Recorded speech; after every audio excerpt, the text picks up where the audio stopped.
Hi, Adriana. How are you? I'm good. How about you? You came in from Brazil? Yes. Thanks for coming. How was the trip? That was fantastic. Good. Welcome to the Red World.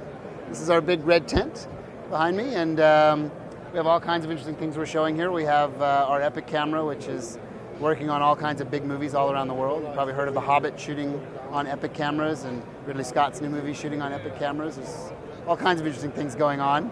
Among others, lots of commercials and TV shows now shooting on these new Epic cameras, which are by far the most advanced digital cinematography tool on the planet. No one else even comes close in terms of resolution and the type of picture quality that we're generating. And we're, of course, generating in a box this big. So if you want to get some shots of that, it's a pretty remarkable piece of equipment.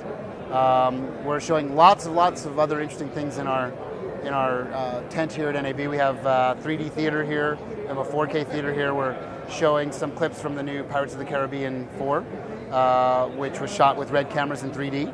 So you can go check out the trailers if you want after you do the interview. We have a short movie that we produced and shot with Epics, and it's screening in 4K called Tattoo. And interestingly enough, we actually have a live tattoo parlor right over there. So if you want, you can get a tattoo, but it won't come off. It's the real deal. Or we can get you a sticker like me, because I don't like pain, so I can hook you up with one of these if you want to. We've announced some new things at NAB. We have a company strategy that we've lived up to about protecting things from obsolescence, what we call obsolescence obsolete. We didn't like the idea when we started the company that as technology moved forward, customers were forced to buy new cameras over and over and over again to keep up with it. So we made an effort to see if we could update and upgrade cameras when new technology afforded itself. And we did a major upgrade to our sensor technology. We moved from something called the Mysterium sensor to the Mysterium X sensor, or MX for short. And instead of having everybody buy a brand new camera, we said, if you'd like, you can upgrade to the new sensor. And you don't have to pay the money of a new camera, you just pay the upgrade of the new sensor. And lots of people took us up on it. Now there are thousands and thousands of those all over the world. I know that there's lots of movies and TV shows working on red cameras all over Brazil. You can probably put a big list up and tell everybody what they are. I've seen some incredible work from Brazil. I mean, you have great locations, so it's no surprise that they shoot beautiful footage there. So we're doing the same thing with our Epic camera. If you look on my shirt there, you'll see this big red dragon that go along with my little red dragon. And that's our upgrade path to the Epic camera. The MX sensor lives in an Epic now, which is the most advanced sensor on the planet today, but it won't be tomorrow. We will continue to build and enhance and upgrade, and we'll do another major leap in our technology to move from an MX into the first Monstro sensor, which is called Red Dragon. We're not announcing all the specifications of what it will be, because it seems to be when we first started our company, there were a lot of people that cared. Steven Soderbergh made a bunch of movies. Peter Jackson did some stuff with us. David Fincher's now doing some stuff with us. But no one else in the camera manufacturer even thought we'd ever do it. So we just told everybody everything, right? Well, now they've seen that not only are we doing it, we're doing it all over the world on the biggest movies in the world and TV shows and a huge amount of commercials. So now they're a bit concerned, I think. So we now have to have a little different strategy, and we can't be quite as open with where we're going with our technology. All I can tell you is, if you think what you've seen with Red to date has been groundbreaking, you ain't seen nothing yet.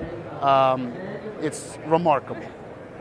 But we can't give those other companies the amount of lead time that we used to give them to try and figure out how to react to that. So we need to keep it a little closer to the vest. But those that know Red and shoot Red understand how we do our work and why we do our work, and you won't be disappointed. So this is an Epic camera. This is one of our Epic M cameras. Oh, this is actually an Epic X camera. This is our next build of the mass production cameras. This is sort of where we're heading from M to X camera. So you can get a first look at that. But this is one of the Epics in the sort of smallest configuration, almost like an SLR Hasselblad style configuration. Lens, viewing option, and this is fully ready to shoot. You don't need anything else. The media is right on this side here, and we're ready to go.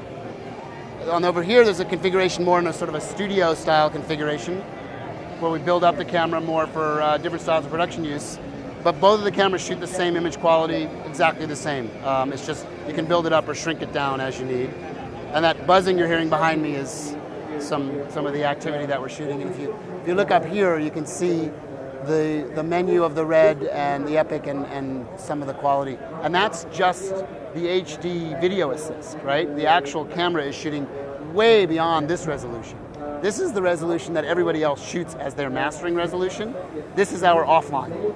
This is our viewing resolution, not our mastering resolution, because we make movie cameras. We don't make TV cameras. Everyone else, they market them as movie cameras, but they're not movie resolution cameras. They're TV resolution cameras. Now, maybe someday, we've heard tale that some other camera companies are now finally realizing that TV cameras are not good enough to make movies in the digital age, and they're announcing some products that are going to be, I think, somewhat competitive with the Red and the Epic in terms of where they're headed with it, and we look forward to that. So far, no one's done it, but we'll see. We think it's a good step that others may attempt to get into the space of what we've been doing, and certainly all the big movies are on these now for good reason. Order a camera today. How long will you have to wait? You can actually order an Epic M, one of these cameras here, First Machine cameras. You can get on an inquiry list now. You can go to our website and do that, or come here in person. I know they've been taking lots of the orders here at the booth. And we can't guarantee because you've heard a little bit about the situation we had with Japan and Mother Nature. Of course, that's a terrible situation for them, much worse than for us, but we're affected by that a little bit because we have certain key components that come from only one place in Japan for now, and now we're resourcing some of that stuff.